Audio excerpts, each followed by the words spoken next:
Oke, selamat malam, pagi, sore, siang, malam buat teman-teman warga Wibu sekalian. Di sini perkenalkan, gue namanya eh, Gigen, salah satu dari admin warga Wibu. Ingin membahas tentang eh, hal-hal yang terkait masalah-masalah yang ada di dalam sebuah komunitas anime yang mungkin eh, dekat dengan kita sebagai penikmat tontonan animasi dari Jepang ini yang dekat, dan semua mungkin karena berkat jasa dari salah satu eh, kegiatan ini, yaitu adalah fansub, adalah sebuah penerjemah dari bahasa, pengalih bahasa dari bahasa A ke bahasa B. Dalam hal ini adalah bahasa Jepang ke bahasa kita, bahasa Indonesia, yang diterjemahkan dalam bentuk teks atau bahasa tulis gitu, atau itu subtitle lah, subtitle kalau dalam bahasa Indonesia yang namanya takarir. Nah, eh, dalam fansub kita mengenal eh, sebuah software yang namanya Aigisub.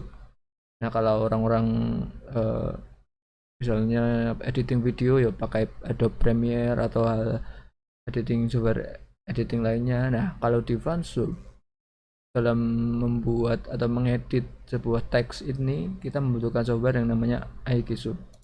Kita nggak akan bahas itu, tapi garis besarnya adalah Fansub ini rata-rata adalah eh, dia berdiri sendiri, namun karena berdiri sendiri dalam bahasa ini dia tidak terikat oleh sebuah perusahaan atau sebuah korporasi yang mengikat. Namanya juga fans ya, fan yang dibuat oleh fan. Itu tujuannya adalah untuk berbagi sebenarnya. Namun pada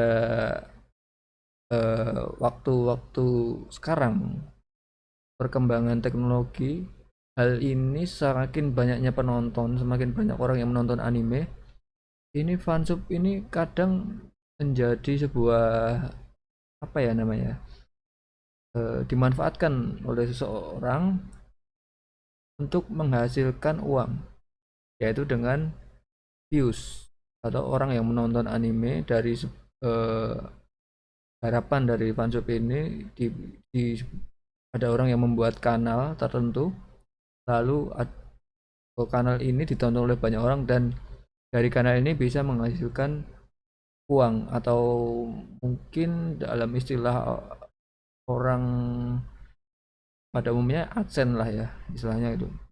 Ya nggak sekedar adsense, mungkin kadang adsense kan miliknya Google ya. Nah, di sisi lain ada apa namanya ya, pengiklan-pengiklan yang tidak memakai adsense tapi memakai bentuk lain, ya namanya ya jenis adsense tapi bukan adsense lah istilahnya kayak gitu. Nah, sebenarnya eh, banyak drama-drama fansub yang beredar sekarang ini rata-rata ya berkutat pada proses itu, yaitu proses saling klaim hak cipta ya. Padahal pada dasarnya ya fansub itu ya nggak memiliki hak cipta. Pada dasarnya ya mereka memakai apa ya namanya, aset atau bahan anime yang mereka garap itu ya dari membaca itu gitu. Nah, ini sebenarnya berputar pada masalah ini, seperti ini terus ya. Dan ini ada artikel ya yang ditulis Kaori Nusantara oleh Sin Muhammad yang pada tahun, sudah lama nih ya, 2011, yaitu tentang fansub Indonesia sebuah kesesatan berpikir. Dan kemarin saya udah baca beberapa poin-poin yang dia tulis.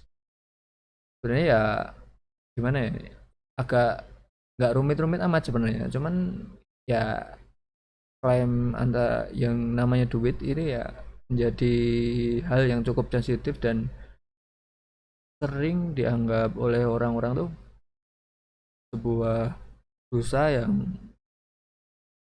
mungkin harus diperangi mungkin ya, karena ya membajak dan diuangkan dan mereka nggak dapat bagian, intinya kayak gitu. Untungnya nggak tahu ya seberapa besar keuntungan yang diperoleh dari sebuah membuat kanal-kanal eh, anime non legal seperti ini.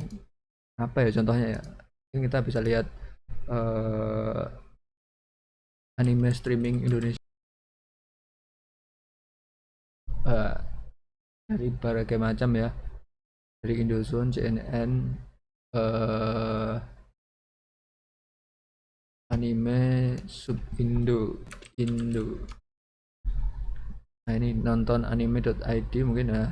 Ini kan nggak mungkin ya ini situs legal ya. Yang legal tuh biasanya Muse kalau di Indo ya, ID gitu ya. Dia ranahnya masuknya ke YouTube. Ya ini yang ilegal ya. Ini nanti copyright ini.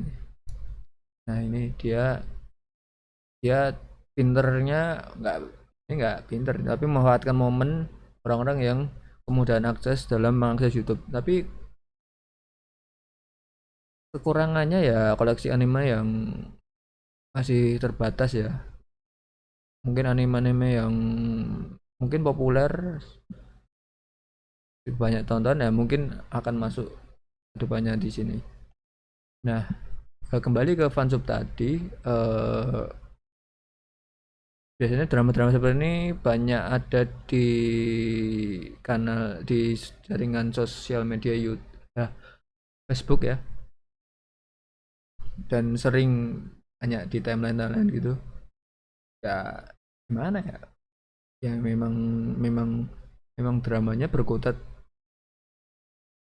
tentang itu dari dulu, dari bahkan ini ditulis dari 2011. Nah, mungkin teman-teman punya pendapat pribadi gimana buah anime ini bisa apa ya memberikan dampak yang baik atau dampak yang cukup besar ya bagi perkembangan komunitas penikmat atau para wibu yang suka menonton anime.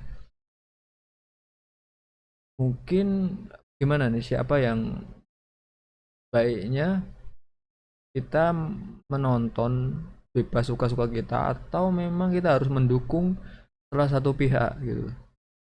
Contohnya ya fansub atau dalam orang yang membaca hasil karya fansub ini, biasa biasa fansub menyebutnya fanser atau orang yang membagikan ya eh, link atau video unggahan garapan dari fansub itu, atau kita benar-benar fokus atau tidak menonton anime yang benar-benar nggak legal itu, anime-anime yang benar-benar apa ya sudah bersertifikat legal ya, gitu, dan kita anti dengan anime-anime yang seperti ini, yang anime-anime yang apa namanya di luar legalitas hukum yang berlaku di Indonesia atau dunia ini. Mungkin segitu dulu ya, nanti kebanyakan mungkin kita bisa sambung lagi gimana baiknya masa depan dari fansub, fanser ataupun eh, apa namanya ini ya, situs anime legal ya, kedepannya gimana. Mungkin ada teman-teman yang punya pendapat, silahkan tulis saja di kolom komen, dan jangan lupa ini postingan pertama dari warga Wibu yang mungkin bisa membuka ruang diskusi ya buat teman-teman yang ingin em, industri atau eh, komunitas anime ini makin berkembang gitu loh. Kemudian punya banyak eh, minat fans dan bisa saling berbagi dan berkumpul gitu. Oke, sekian dulu. Saya Gigen, undur diri, pamit undur diri. dari warga Wibu. Sampai jumpa di bahasan-bahasan tentang hal-hal yang menarik soal perwibuan atau hal-hal yang Jepang lainnya. Terima kasih.